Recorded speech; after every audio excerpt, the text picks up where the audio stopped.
వినుకొండ మండలం, రావికాతం, బుచ్చిపేట, చోడవరం మండలం, చోడవరం టౌన్ అందరికీ చోడవరం సాహసపడిగా నా విజ్ఞప్తి. ఎవరైతే చదువుకున్నటువంటి యువతీ యువకులు ఉన్నారో అందరూ కూడా ఈ సదవకాశాన్ని వినియోగించుకొని నా మనవి. 26వ తారీఖుని శనివారం నాడు చోడవరంలో పాలిటెక్నిక్ కళాశాల ప్రాంగణంలో మెగా జాబ్ మేళా నిర్వహించబడుతుంది.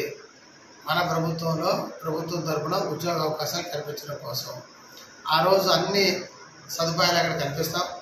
అందరూ కూడా నిరుద్యోగులు ఎవరైతే ఉన్నారో యువత యువకులు, మీరు చదువుకున్నటువంటి మీ అర్హతని తెలియజేసే సర్టిఫికెట్స్ అన్నీ పట్టుకొని దయచేసి జాబ్ మేళాకి రండి. అందరూ కూడా జాబ్ మేళాని సద్వినియోగపరచుకోండి, పార్టిసిపేట్ చేయండి. మామూలు ఇప్పుడు వచ్చి మాకేం ఉద్యోగం ఉంటే చెప్పండి, మాకేం ఉద్యోగం ఉంటే చెప్పండి అంటారు. అలాంటిది ఇప్పుడు జాబ్ మేళా నిర్వహిస్తున్నాం కాబట్టి అందరూ కూడా రండి, వచ్చి చదవగా. వీడియో నచ్చితే లైక్ చేయండి, షేర్ చేయండి, ఛానల్ని సబ్స్క్రైబ్ చేసుకోండి. Thanks for watching.